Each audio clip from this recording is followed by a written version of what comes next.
নমস্কার, সবাই কেমন আছেন? আরও একটি নতুন দিনে নতুন কিছু গল্প। আজকে উত্থান একাদশী, তাই সকালবেলা চায়ের বদলে আদা, লবঙ্গ আর গোলমরিচ দিয়ে এই চাটা বানিয়ে নিয়েছি, মানে কাড়া।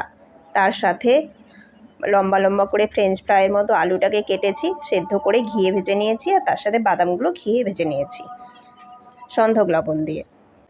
সকালের জলখাবারটা এটা দিয়েই হয়ে গেল। এরপর ঘরের অন্যান্য কাজ, পুজো সব কিছু করে এবার দুপুরের রান্নাটা করছি। দুপুরের রান্নায় কী কী বানাবো সেগুলোই আপনাদের সাথে পুরোটাই শেয়ার করব। এখানে একটু আলু সেদ্ধ করে রেখেছি, আর একদিকে আমি প্রেসার কুকারে বসাবো বাকহুইটের খিচুড়ি। ডালিয়া নয় কিন্তু, বাকহুইট একটা আলাদা জিনিস। আমরা যখন মায়াপুরে গেছিলাম, ওখানে গিয়ে আমরা গদা ভবনে একাদশীর জন্য যে খাবারগুলো পাওয়া যায় সেগুলো খেয়েছি। একাদশীর জন্য খাবার আলাদা করে বলে নিতে হবে ওখানে। তারপর সেই একাদশীর জন্য কি কি খাবার হয় ওখান থেকে আমরা পুরোপুরি ভালোভাবে জেনে এসেছি। তো ওখান থেকেই, ওদের শপিং মল থেকেই বাকহুইট, কুইনা সিড ওগুলো কিনে এনেছিলাম। সেই বাকহুইটেরই আজকে খিচুড়ি বানাচ্ছি। বাকহুইটকে ধুয়ে আধ ঘন্টা ভিজিয়ে রেখেছিলাম, তাতে কুমড়ো, আলু এগুলো দিয়ে সিটি মেরে নিচ্ছি, পরে পনিরটা দেব।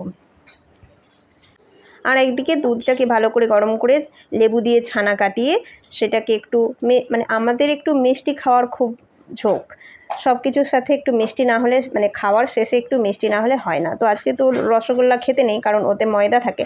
সেই জন্য আমি ছানা বানিয়ে বাড়িতেই একটু চিনি দিয়ে অল্প একটু ঘি দিয়ে ওই মিল্ক কেক মতো বানিয়ে নিলাম।